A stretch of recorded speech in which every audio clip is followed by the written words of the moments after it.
Welcome back to my channel. Om Sai Ram. देख लेते हैं इस रिश्ते का फ्यूचर क्या है। अगर आप किसी ऐसे रिश्ते में हैं जहाँ पे आप कंफ्यूज हैं कि आगे क्या होगा क्या नहीं होगा, आपका यहाँ पे रहना सही है या नहीं है, आपको रुकना चाहिए, मूव ऑन करना चाहिए, किसी कुछ भी अगर इस तरीके की कनेक्शन है जो कि एक पर्टिकुलर रिश्ते को लेके है, तो ये रीडिंग आपके लिए है। सो देखिए, सबसे पहले हमारे पास यहाँ पे कार्ड आया है डेविल का। तो जो भी व्यूअर्स हैं, फर्स्ट थिंग यहाँ पे कुछ ना कुछ नेगेटिविटी आपके रिश्ते में अभी चल रही है, ठीक है। किसी तरीके की लड़ाई, किसी तरीके का मतभेद या फिर कोई थर्ड पार्टी।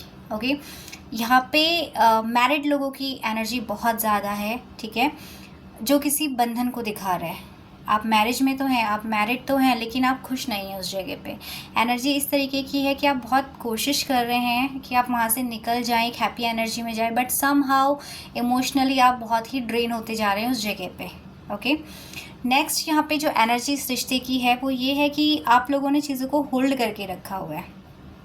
आप लोगों ने पुरानी बातों को या पुरानी आपकी जो भी लड़ाई झगड़े हुए थे उस चीज़ों को आपने होल्ड करके रखा है। या कुछ लोगों की एनर्जी ऐसी कि उनका पास्ट उनका पीछा नहीं छोड़ रहा है, ठीक है।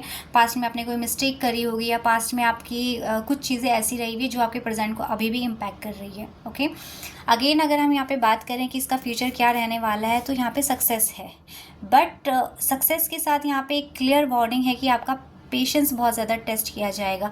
जैसे कि आप तीनों, अगर मैं इन दोनों कार्ड्स को हटा दूँ तो जो तीनों एनर्जीज़ है वो बहुत हैवी एनर्जी है।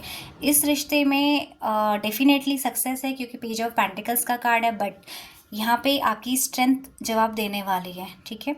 अगर आप लोग स्ट्रेंथ दिखाते हैं, आप लोग हिम्मत रखते हैं, एंड तक नेगेटिविटी से नहीं डरते हैं, इतना सफ़र करने के बाद भी, जितनी आप सफ़रिंग की एनर्जी में हो उसके बाद भी अगर आप चीज़ों को नहीं छोड़ते हो, चीज़ों को कंटिन्यू करते हो, देन यहाँ पे सक्सेस है, ठीक है। सो ओवरऑल अगर मैं कंक्लूजन की बात बताऊँ, अगर आपके रिश्ते के फ्यूचर की बात बताऊँ, तो यहाँ पे वही चीज़ होगी जो आप चाहते हो, बट उससे पहले आपको सफ़र बहुत ज़्यादा करना पड़ेगा। आपका पेशेंस यूनिवर्स बहुत ज़्यादा टेस्ट करने वाली है। ईजीली यहाँ पे चीज़ें होती हुई नहीं दिखाई दे रही है। So it's completely depend on you, आप कितनी हिम्मत रखते हो, आप कितना पेशेंस रखते हो, और आप चीज़ों को कैसे हैंडल करते हो। यहाँ पे जो पूरी एनर्जी है वो आपकी स्ट्रेंथ पे डिपेंड करती है। अगर आप बीच में से हट जाते हो तो ये चीज़ें आगे कैरी फॉरवर्ड नहीं हो पाएगी, ये रिश्ता आगे नहीं चल पाएगा। सो यहाँ पे आपकी हिम्मत बहुत ज़्यादा, अगेन मैं इस चीज़ को रिपीट करी बिकॉज ये एक प्रोमिनेंट एनर्जी है। यहाँ पे आप कितनी हिम्मत रखते हो, आप इस रिश्ते को कहाँ तक लेके जाते हो, ये रिश्ता वहीं तक ही जाएगा। यूनिवर्स की तरफ से यहाँ पे पॉजिटिव साइन है यस का, बट आपके जो पेशेंस है, आपका जो टेस्ट है, वो यूनिवर्स बहुत ज़्यादा लेने वाली है।